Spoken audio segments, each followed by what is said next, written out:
College में गर्मियों की छुट्टियां होने पर राधिका और रोहन अपने दोस्त मनोज और शिल्पा के साथ परिवार के पुराने फार्म हाउस पर घूमने जाने का प्लान बनाते हैं। गाइस, तुम दोनों को वो फार्म हाउस बहुत पसंद आएगा। बचपन से ही वो मेरी और रोहन की सबसे पसंदीदा जगह रही है। पर मैंने तो इतने सालों में तुम्हारे मुंह से कभी फार्म हाउस का नाम तक नहीं सुना। बचपन में फार्म हाउस जाते थे, लेकिन फिर अचानक सबने वहां जाना बंद कर दिया और वजह कभी किसी ने बताई नहीं। पर अब हम चारों मिलकर वहां धमाल करेंगे।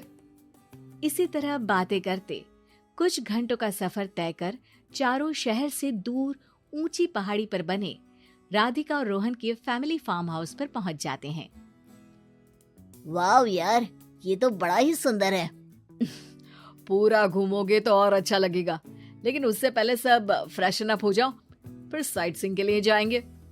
राधिका और रोहन अपने अपने कमरे में चले जाते हैं, लेकिन मनोज और शिल्पा घर में घूमने लगते हैं, जहां शिल्पा की टक्कर हॉल के बीचों बीच रखी एक पुरानी लकड़ी की कुर्सी से होती है।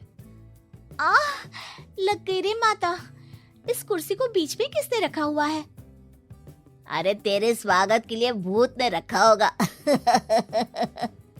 ओए, तुझे बात ऐसी आ रही है? जब खुद टकराएगा तो पता चलेगा। हाँ ठीक है, पर अभी तो तू इसे साइड में रख दे।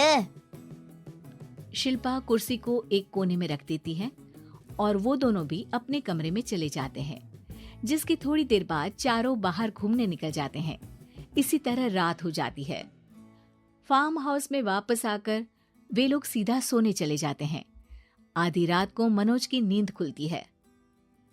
बड़ी तेज प्यास लगी है, पानी साथ लेकर सोना चाहिए था। अब रसोई तक जाना पड़ेगा।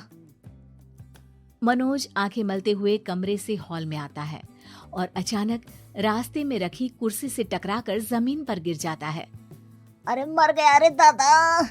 शिल्पा सही बोल रही थी, बड़ी तेज लगती है ये कुर्सी तो, पर इसे दोबारा बीच में किसने रखा? मनोज एक बार फिर उस लकड़ी की कुर्सी को कोने में रख पानी पीकर कमरे में चला जाता है। अगली सुबह जैसे ही चारों की नींद खुलती है तो उन्हें अपने बेड के पास साइड टेबल पर चाय का कप रखा मिलता है, जिसे देख वो खुशी खुशी चाय पीकर तैयार होकर कुछ देर बाद हॉल में मिलते हैं। थैंक यू यार राधिका, मुझे नहीं पता था कि तू इतनी अच्छी चाय बनाती है। वैसे मुझे उस बेड टी की बहुत जरूरत थी। ये और चाय, अरे इसे तो पानी तक उबालना नहीं आता। मतलब तूने हमारे लिए चाय बनाई क्या दोस्त? अरे चल पागल है क्या, इतना भी प्यार नहीं है मुझे कि तुम्हारे लिए बेड टी बनाऊं। चाय पर ये चर्चा करते हुए मनोज जैसे ही पीछे मुड़ता है तो एक बार फिर लकड़ी की पुरानी कुर्सी से टकराकर उस पर गिर जाता है। हाय रब्बा, अरे चाय छोड़ो, पहले ये बताओ कि इसे बार बार बीच में कौन रखता है? कल रात ही मैंने इसे साइड किया था। तुम पहले ये बताओ कि चाय किसने बनाई थी? सबकी बातों को कुछ देर ध्यान से सुनने के बाद राधिका हैरानी से कुर्सी की तरफ देखने लगती है। भूत दीदी। राधिका की बात सुन आपस में झगड़ रहे सारे दोस्त शांत हो जाते हैं। क्या बोला अभी तूने? अरे पर अब वो यहाँ कैसे हो सकती हैं? क्यों नहीं हो सकती? हमने यहाँ आना छोड़ा था, पर उन्होंने तो घर नहीं छोड़ा ना। और याद करो, ऐसे बेड के पास कप रखना और कुर्सी को कमरे के बीच में रखना, ये सब वही तो करती थी। ये तुम दोनों किसकी बात कर रहे हो? अरे जो भी हो, कुछ अच्छा तो बिल्कुल नहीं लगता। अब देखो, डरने की कोई जरूरत नहीं है। वो सालों से इस घर में रहने वाली भूत दीदी है। वो बचपन से ही हमारे यहाँ आने पर एक बड़ी बहन की तरह हम दोनों का ख्याल रखती हैं। ओए, पगला गया है क्या? शिल्पा, मुझे यहाँ नहीं रहना, तू भी मेरे साथ ही चल। ये दोनों तो पागल हो गए हैं। जहाँ मनोज डर से वापस जाने की बात कर रहा होता है, वहीं शिल्पा अपने फोन में बिजी होती है। क्या तुम्हें यहाँ की सिचुएशन समझ में नहीं आ रही जो फोन में लगी हो? जिसे जो करना है करो, मैं तो जा रहा हूँ। मनोज हड़बड़ाहट में अपने कमरे की तरफ जाता है, जिसके साथ राधिका और मोहन भी उसे रोकने के लिए पीछे पीछे जाते हैं, लेकिन शिल्पा वो तो अभी भी फोन में लगी रहती है। कुछ देर बाद जब वो तीनों दोबारा हॉल में वापस आते हैं तो शिल्पा को सबके पैक्ड बैग्स के साथ देखकर हैरान रह जाते हैं। ये सब क्या है शिल्पा? यहाँ हम इसे समझा रहे हैं और तुम हमारे बैग्स भी पैक कर कर लेकर आई। अरे आखिर में फोन से बाहर निकलकर कुछ किया तो सही इसने। दोस्तों देखो, कल से हम यहाँ हैं। भूत दीदी ने कुछ किया नहीं ना? फिर डर क्यों रहे हो? 4 दिन और रुकोगे तो पता चलेगा कि क्या होगा। मतलब?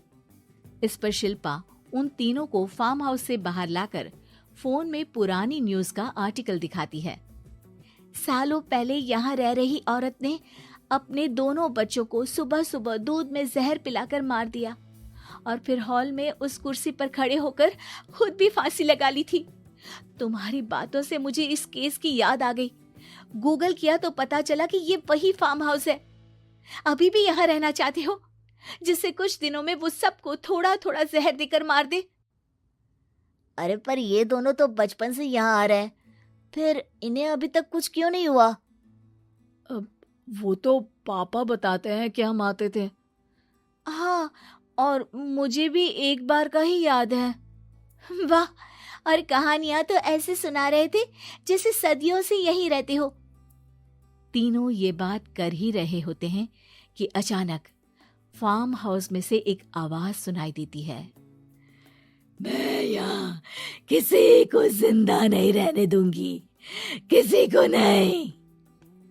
बस ये सुनने की देर ही होती है कि चारों डर से कांपते हुए तुरंत कार में बैठकर वहां से भाग जाते हैं।